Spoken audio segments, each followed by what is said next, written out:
privilege to be here and lead the United Nations system to support Azerbaijan in developing further and achieving sustainable development goals.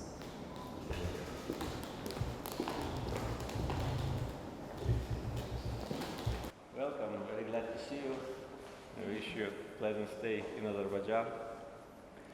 As you know, Azerbaijan has always been a very active member of the United Nations, and we've been even elected as a non-permanent member of Security Council some 10 years ago by very large support of international community. 155 countries supported our candidacy, and that was a demonstration of international reputation of the country and active foreign policy. And during 2 years of our chairmanship, we initiated important issues and addressed important global issues which were on the agenda of international community.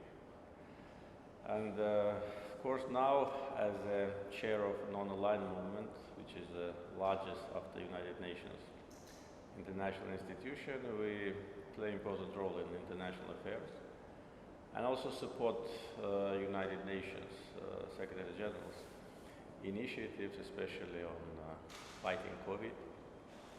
And as you know, we, as the chair of NAM, initiated a special session of United Nations General Assembly devoted to coronavirus in the end of last year.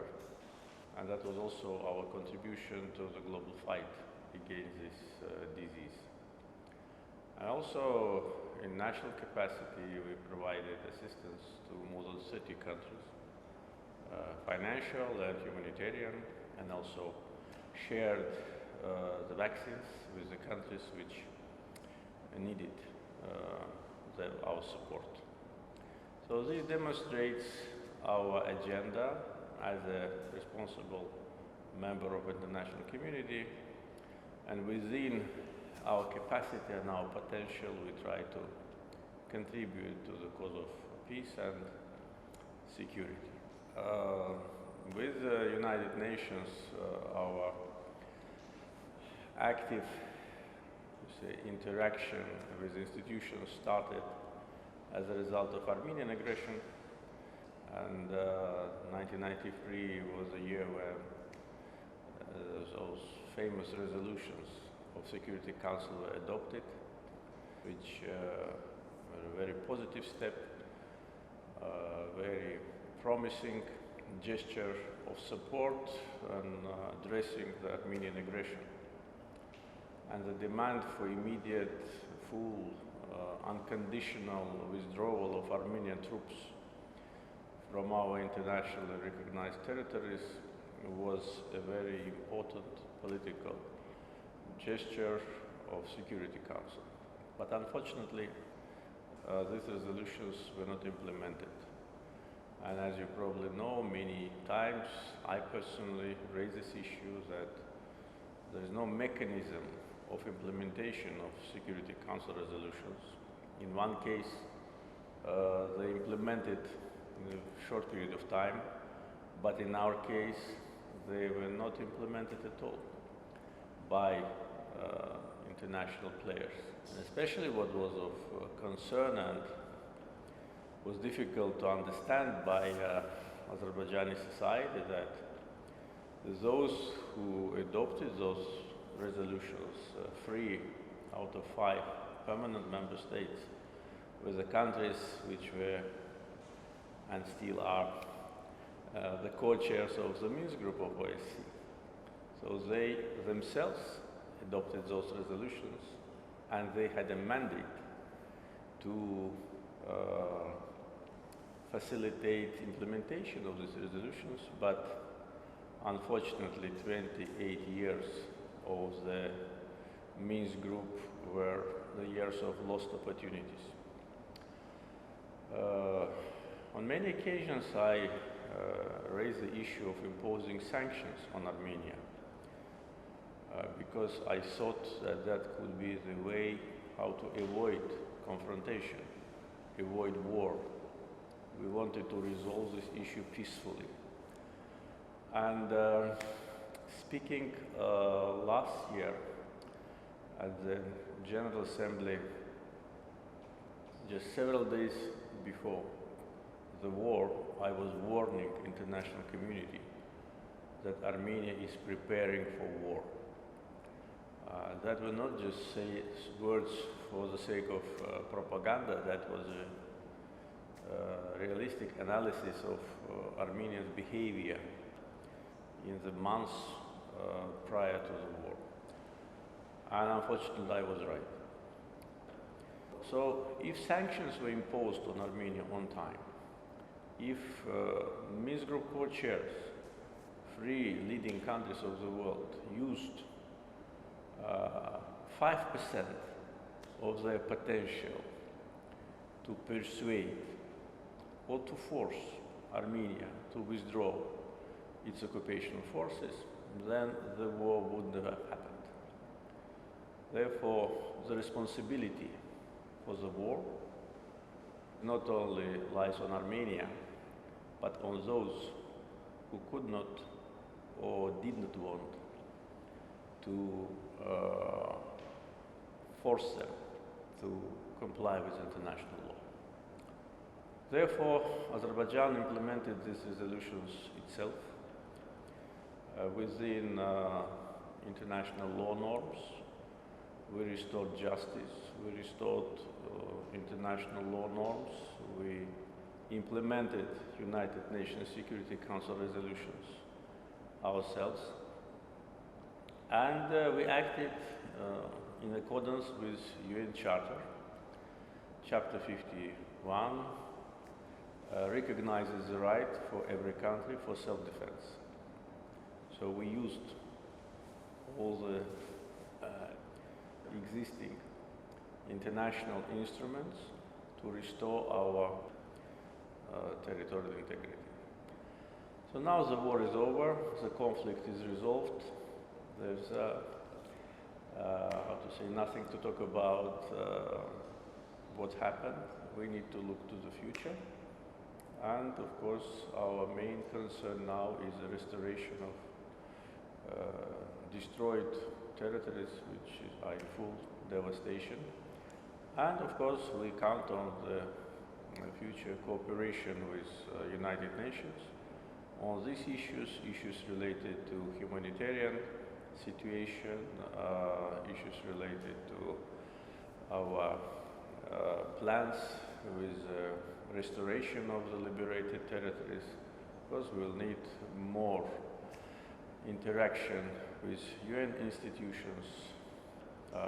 As you probably know, we also are in contact with UNESCO, and we've been waiting for UNESCO for almost 30 years. And I don't know whether you know it or not. A couple of years ago, last time, when we invited UNESCO to come, that was of course the time of occupation, to come and to see what has been done to our territories. Because OSCE Minsk Group twice sent a fact-finding mission to the occupied territories, and we've been asking them to send another mission, but they did not.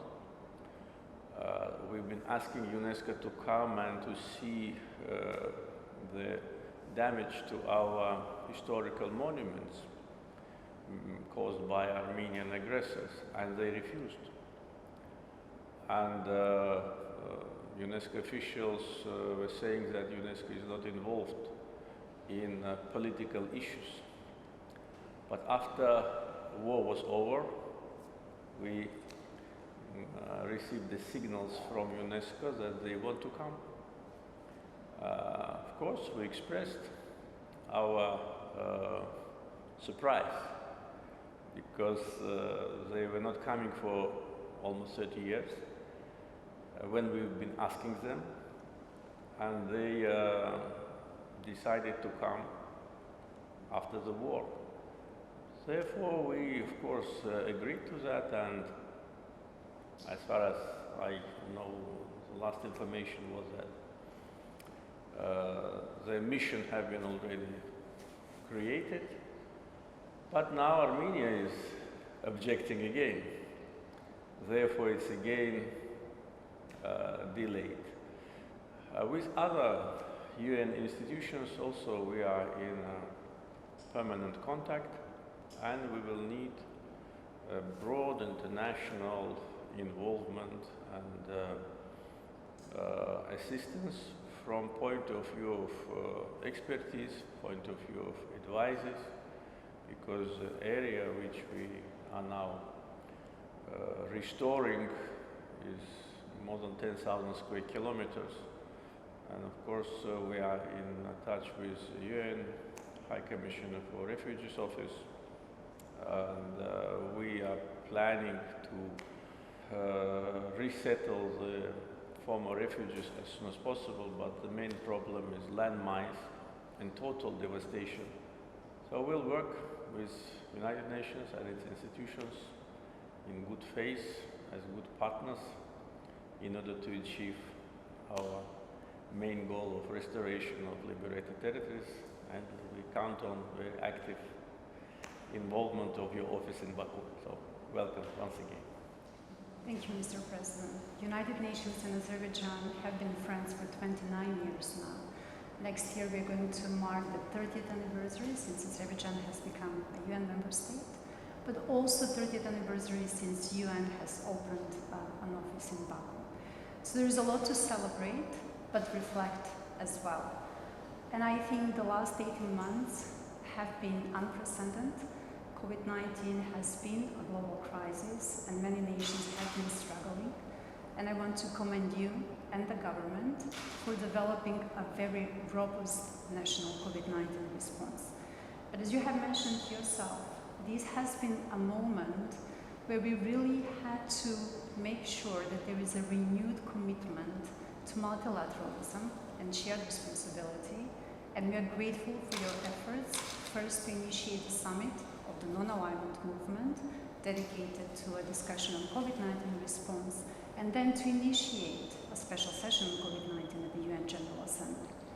Vaccinations rate in Azerbaijan are again one of the most promising within the region, and the UN stands ready to help, as we have already done over the last 18 months. We have managed to support procurement of more than 4 million personal protective equipment items. We have invested in training, together with the government, of health workers, and more than 3,000 beneficiaries went through this training. And there is a public campaign on COVID-19 prevention that has reached more than 1 million people. As you have said, that was not the only challenge that the Azerbaijani people had to go through over the last 18 months. And we do hope that the trilateral statement that was signed on 10th of November will be really a springboard for a long-lasting peace development, a new era, both for peace and cooperation in the South Caucasus region. From UN side, we supported the government in December to do an assessment in Karabakh region, and we have mobilized immediately $1 million to support Anama with clearance of 6 districts along the former line of contact. We're going to continue to support national capacities for demining, as we do understand that this is a priority. And we also, on UN side, coordinating with both World Bank, EU, and other international partners to have a fund that is going to continue to offer training both for Anama, but ensuring that there is a state-of-the-art in the demining process. We are fully committed to support the efforts for safe and dignity return of IDPs in the region. Moving forward, on 1st of March, we have signed a new cooperation framework, a new pact between the United Nations and Azerbaijan. We're having a very ambitious 4 outcomes to work on in the next 5 years. What we really want to support is inclusive growth, and we want to work with young people to make sure that they have the skills for the job market. We also want to support government initiative for a more greener economy and strengthen the capacity of institutions that are delivering services in the area of health, social protection, education, and justice. And to round that, or to ground that, if you will, is really to support the efforts of the government to ensure that women and girls are empowered in all spheres of lives.